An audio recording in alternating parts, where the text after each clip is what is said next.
الحمد لله الصلاة والسلام على رسول الله صلى الله عليه وسلم. ما أعظم آية في القرآن؟ بقرآن استيالو تلقو آية وأنقص يتنيونو وقرأها قرأ. الجواب ملسو آية الكرسي. آية الكرسي تبلو يمتاوقو كرسي ينقص معلنو. الله لا إله إلا هو الحي القيوم. الله لا إله إلا هو بحق يمي ملكوت كالله سبحانه وتعالى وجي يلم.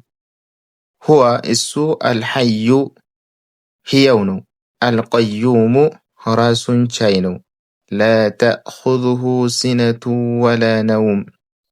مانجلاجتم هنا انقلف عتيزوم. سنة مالت مانجلاجتنو ወላ ነውም እንቅልፍም አትይዞም።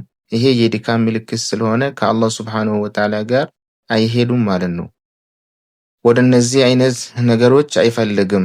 ለሁ ማ ፊ السماوات وما في الأرض በሰማይና በምድር ውስጥ ያለው በአጠቃላይ የሱ ነው። من ذا الذي يشفع عنده إلا بإذنه ያለሱ ፍቃድ እሱ ዘንድ ማን ነው የሚያማልደው? ሸፋዓ የሚያደርገው ማን ነው? ማናቸውም ሸፋዓ ማድረግ አይችሉም ማለት ነው። ማንም ሰው እሱ ዘንድ ያለሱ ፍቃድ ሸፋዓ ማድረግ አይችሉም ማለት ነው።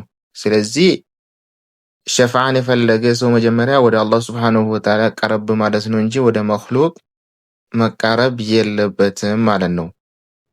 ያዕለሙ ያቃል ማ በይነ አይዲህም ከበፊቶቻችን ያለውን ያቃል የፍጡሮችም ማለት ነው። ወማ ኸልፈሁም ከኋላችን ያለውንም ያቃል። ወላ يحيطون بشيء من علمه ከእውቀቱ አንድም ሰው አያካብብም። የአላህን Subhanahu Wa Ta'ala እውቀት ማንም ሰው ማካበብ አይችልም። ኢላ ቢማ ሻአ አላህ Subhanahu Wa Ta'ala የፈለገውን እንጂ ያስተማረንን እንጂ ማለት ነው። እሱ ያስተማረንን እንጂ እሱ ያላስተማረን ነገር ማወቅ አንችልም ማለት ነው። ማንም ሰው አያውቅም ማለት ነው። አላህ Subhanahu Wa Ta'ala ያሳወቀውን እንጂ ወሲዐ ኩርሲዩሁ السماوات والأرض ወሲዐ ሰፋ ማለት ነው። ኩርሲዩሁ የሱ መንበር ወይ ደግሞ ኩርሲይ ማለት ነው።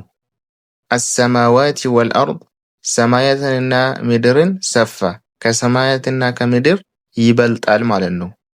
ከሱ በላይ ደግሞ አርሽ አለ። አርሽ ከዚህኛው ይበልጣል። ይሄኛው ከሰማይና ከምድር ይበልጣል እና አርሽ ደግሞ ከኩርሲዩም ይበልጣል። ወላ የኡዱሁ ሒፍዙሁማ ወላ የኡዱሁ አያቅተውም ማለት ነው።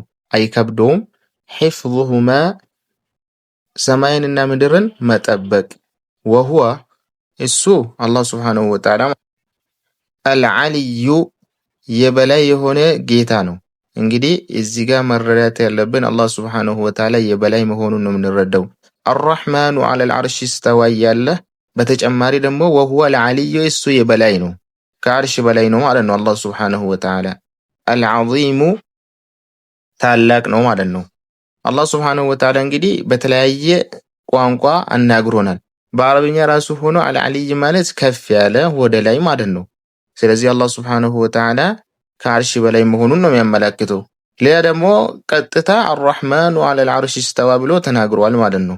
ስለዚህ የቢድዓ ሰዎች ማስረጃ የላቸውም።